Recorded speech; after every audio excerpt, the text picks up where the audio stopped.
Good day sa inyo mga ropa, and this is Brentro, all about two wheels. So for today's vlog nga pala, tayo po ay papakabit ng auxiliary lights pati ng busina. So nagpa home service lang tayo, tapos ito si Sir yung magagawa. Anong pangalan niya, Sir?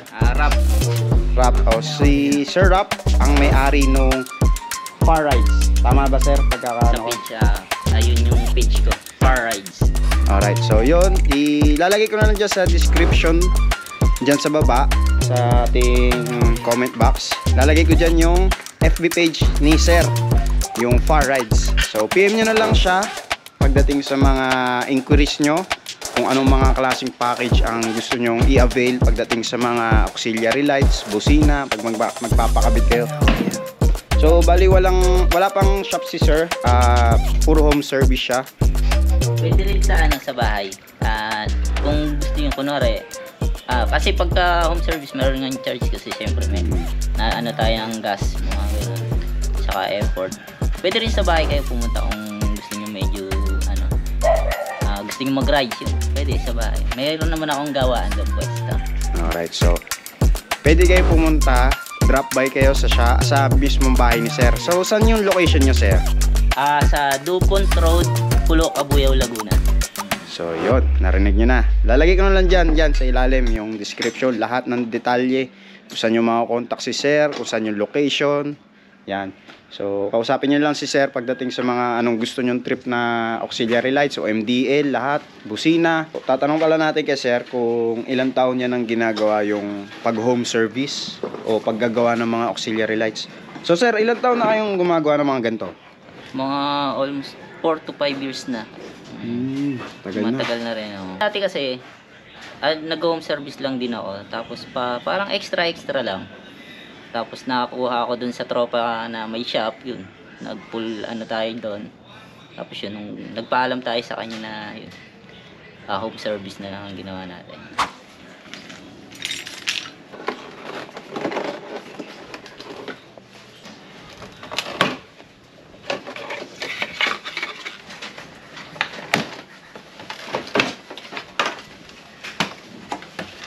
So yun mga ropa, kaya pala tayo magpapakabit ng auxiliary lights dahil nagpe-prepare na ako sa rides natin papuntang Baguio, yan, Panorte, pa Aurora, Bataan. Kaya yun, nagre-ready na tayo, papakabit na tayo ng pangmalakasang ilaw tsaka busina.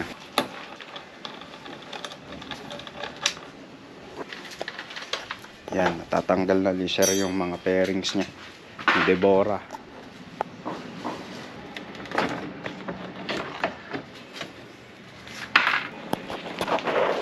So mga ropa, hindi ko na sasabihin sa inyo kung ano yung package na inavail ko, pero sabihin ko sa yung mga napili kong brand. Tulad dito sa busina. So Pia Horn yung ating inavail, tsaka sa ilaw ay TDD Night Ranger. So abangan nyo mamaya mga ropa kung ano yung resulta. Matatapos to gabi. Gabi, no? Testing natin. Yun. Sakto gabi tapos nito, makita natin kung gaano kalakas yung buga.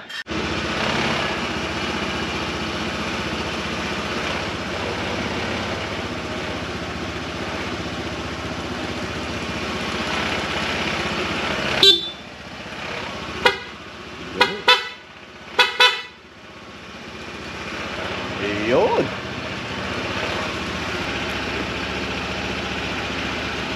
So, linis pala ng wirings ni Sir, no? Tingnan nyo. Ito yung stock. Ito yung stock. Ito yung gawa ni Sir. Saan connecta to? Ito sa yung busina? Sa may busina na lang. Isang harness na. Isang harness na. Grabe. Linis ng gawa ni Bossing, oh. Ito. Walang Ito, ayusin pa to ni Sir. Ayusin pa yan. So, in progress pa. Yung passing niya. Bali, stock siya. Stock yung gamit natin dito na switch. At binutasan lang para sa passing. Then, nagdagdag tayo ng halo switch. Ayan, oh. Nagdagdag. So, Sir, paano ba ang tamang paggamit ng mga auxiliary lights o MDL? Ayan, explain. Siyempre, yung tamang paggamit nito, yung madilim lang yung gagamitin mo. Siyempre hindi naman pwede sa mga city na maliwanag tapos magbubukas ka nito. Tapos sa ano naman, sa gamit mo naman, maganda kung ginagamit mo to yung naandar lang yung makina kasi pagka nakatigil na rin yung motor mo, kumari traffic o kaya tumigil ka, maganda patayin mo kasi nainit siya. Ngayon kung natakbo ka, at least nahahanginan siya, hindi gaanong nainit yung yung auxiliary type. Nainit din siya.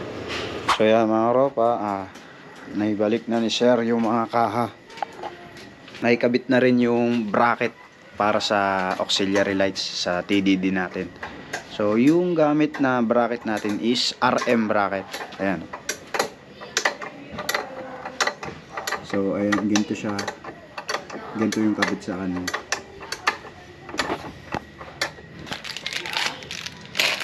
Nagkabit na rin pala tayo ng handguard. Ayan to mga ropa. Ito yung handguard na kinabit natin. Kanina lang din. Ayan. Pang XADB to. XADB 750. Itong handguard na to.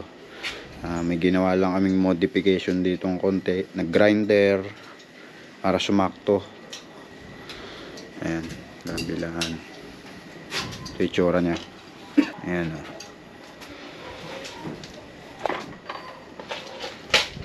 Bibilan na lang natin to ng ng windshield extender para hindi tumama sa windshield.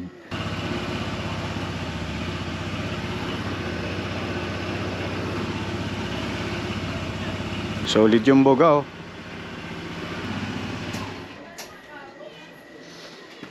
All goods na yan, sir. Ito na yung TDD Night Ranger at yung RM bracket. Ayan. Ayan. So, pakita ko sa inyo saan nakakabit. Dito. Ayan. Ayan, ito. Kung nakikita nyo yan. Ayan. Tapos, ayun, hanggang dito. Dito, ayan o. Chassis na, sa chassis nakadikit na, sir. Ayan, ito. Asan na ba? Ayun, ito. Ayan ang pinaka Ito yung Ayan o. Makita nyo naman itong mahabang itim na to. Ayan, dire-diretso hanggang doon. Tapos dito na. Ayan.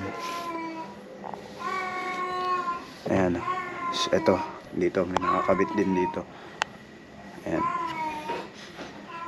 Ayan yung bracket nya. Ayan. Dyan na.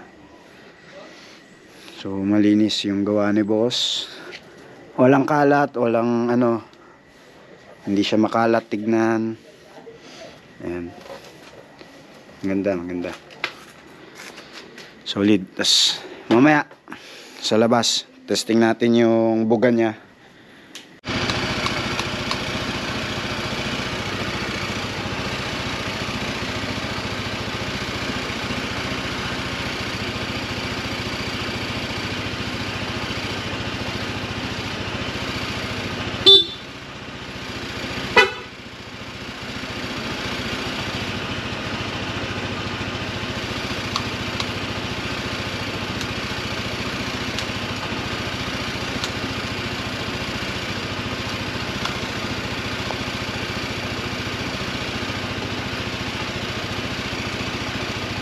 So, yun mga ropa. All goods na. At natapos na ni sir yung paggawa ng auxiliary lights natin at ng busina. At yan, mamaya papakita ko sa inyo yung honest review natin o yung review natin sa TDD Night Ranger kung gaano ba kalakas talaga. Tsaka sa PIA horn. Yan, paparinig ko sa inyo mamaya. Ito yung switch nya, halo switch. Tapos dito yung sa busina. Ayan. Tapos yung passing, ito. Yun, solid. PM nyo na lang si sir. Ayan. Lalagay ko yung page nya, FB page. Yun, PM nyo na lang si sir sa mga package na gusto nyo o anong klaseng gusto nyong ilaw ipagawa. So, sir. Marami naman mga ilaw sa akin. Okay. So, sir, ayan. Anong gusto nyo sabihin? Shoutout sa followers ni Sir. Yan. Subscribe nyo na lang si sir, yun lang. Thank you. Thank you. Maraming salamat, sir. Thank you. Solid. So, yun mga ropa, ito na. So, ito yung itsura ng stock niya. Ayan, alam nyo naman itsura ng stock, 'di ba mga ropa? So, bigyan ko lang ng feedback itong TDD Night Ranger, pati na rin tong busina. Ayan, dito nakalagay yung busina. Ayan, Ayan. So, kapag naka-on yan ay PIA horn. Pero kapag ganyan naka-off, back to stock siya. Ayan, back to stock, tapos PIA horn. Ayan. Hanap tayo ng lugar na madilim, maliwanag pa dito Ito yung halo switch, 3 switch siya. Ayan, may explain ko sa inyo. Ayan, ito na, madilim, diba? Nakita nyo, sobrang dilim Yan, dito tayo. So yan, kung nakita nyo mga ropa, ito ay stock lamang. Hazard tayo para alam ng tao. So dito na tayo. Stock, high beam, stock. Ito, TDD Night Ranger, flood yellow. Lawak ng buga niya. Ito naman, flood white. Ayan, flood white. Liwanag, lawak ng buga niya. So ito yung itsura ng spotlight. Ayan, flood yellow plus flood white, flood yellow plus spotlight. Ayan. So flood white plus spotlight. Tamo, taas ng spotlight, nakitang kita lahat. And then full blast. Kita nyo mga ropa. Ayan, pakita natin, full blast.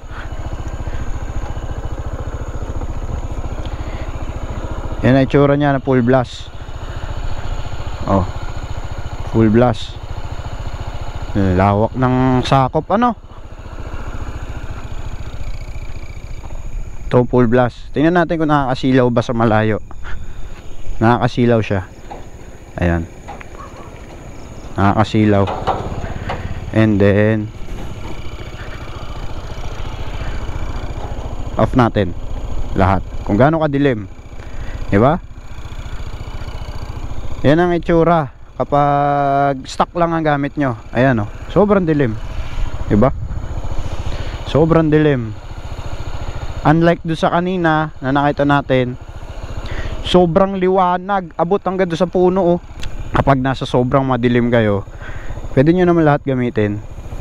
Pero syempre, isipin nyo yung mga kasalubong nyo, baka nasisilaw, nabubulag, diba? So ito naman yung PIA horn. Ayan, PIA horn. Try natin. May kasama na siyang passing combo lights, rapid. Ganon, kalakas. Grabe. Stock. Ayan, ganun lang ang stock. Passing. Ayan, ganon. So sabi ni sir, ang ginawa niya daw sa passing is spotlight daw. Kahit naka off, may passing pa rin. Ano? Kahit naka on, lahat yan, may passing pa rin. On natin to, yung PIA horn. May rapid pa rin, tsaka may passing pa din. Yun ang kagandahan nun. So off natin. Ayan. So yun lang, tara, biyahe tayo. Ayan, tingnan yung stock headlight. Yan yung high beam ng stock. Gamit tayong spotlight. Kita mo na yung lubak. Kita mo na lubak. Diyos ko, wala ka nang poproblemahin. Kita mo na ang lubak. Kita mo yung mga asong dumadaan. Full blast. Kita mo yung mga asong dumadaan. Kita mo yung humps. Dito sa stock, wala ka makita. Mambubulag lang. So sabi naman nila na-adjust naman daw yung ilaw ng stock ADB. Na-adjust daw yan, nabababaan, ganyan. So pag ganito namang maliwanag naman sa dinadaanan nyo, mas mabuti wag na kayong gumamit ng ilaw. Para na din sa mga kasalubong nyo, diba? Siguro low beam lang. Ayan, ganyan, low beam. Ayan, ganito yung itsura nya sa low beam. O, tingnan nyo, madilim dito. Gamit tayo ng full blast. Ayan, full blast. Gamit tayo. O, diba? Wala nang problema. Pumataw ka man, makakita mo saan ka iiwas, diba? O, lakas ng buga. Full blast na yan. Oh, pag stock, wala, dead ma sa dilim. Oh, kita na nyo, dilim. Ang nakikita ko lang kakapirasong ilaw. Oh, high beam. Oh, diba? Hindi naman ako sa nangyahit sa mga stock. Sinasabi ko lang yung katotohanan na mahina talaga yung stock. Well, mga gamit mo siya, pero wala, mahina talaga pagdating sa mga gantong walang poste ng ilaw. Ayan, ganyan. Ayan, tingnan mo. Kita mo yung lubak, oh. Oh. So yan, ready na tayo sa preparation natin sa rides natin panorte. Yan. Plano ko kasi unahin ko Dingalan, Aurora, yung Pacific View Deck. So babiyahe tayo ng madaling araw doon. And kailangan natin ng malakas na ilaw doon. At marami tayong madadaan ng lubak. Sigurado ako doon. Tara, papagas muna tayo. New look ng Deborah. Ayun, oh. New look. Diba? Baka pogi. Side view. Pogi, oh. Ready for long rides na talaga. Ito yung kinabit nating handguard kanina lang. Medyo may aayusin pa ako dito. Pang XADB kasi ito, kaya mahirap ikabit. So ito yung ating TDD Night Ranger. Ayan. Saka RM bracket gamit. Solid, grabe. Wala akong masabi. Papagas lang tayo and then outro na. Alright. Ayan, gamit natin ngayon stock. Mapapansin nyo naman, diba? May ibubuga naman siya. Pero mahina, kulang. Flood yellow and flood white is low beam. Tapos yung spotlight yung parang high beam nya. Tapos pag full blast mo, yun na yung kabuuan. So pag mga ganto lang, sama mo tong flood yellow. Ayan, warm. Parang warm yung itsura nya, no? Pag maliwanag naman, patayin nyo na lang. At yun mga robot, kita-kits ulit tayo sa ating next vlog. At abangan nyo mga north rides natin, no? Makakapag north na, makakapunta ng norte. Panay south tayo eh. Kita-kits ulit tayo sa ating next vlog. And sana natulungan ko kayo or nasatisfy ko kayo ngayon sa video ng ito. And this is Brentro, all about two wheels. Let's go.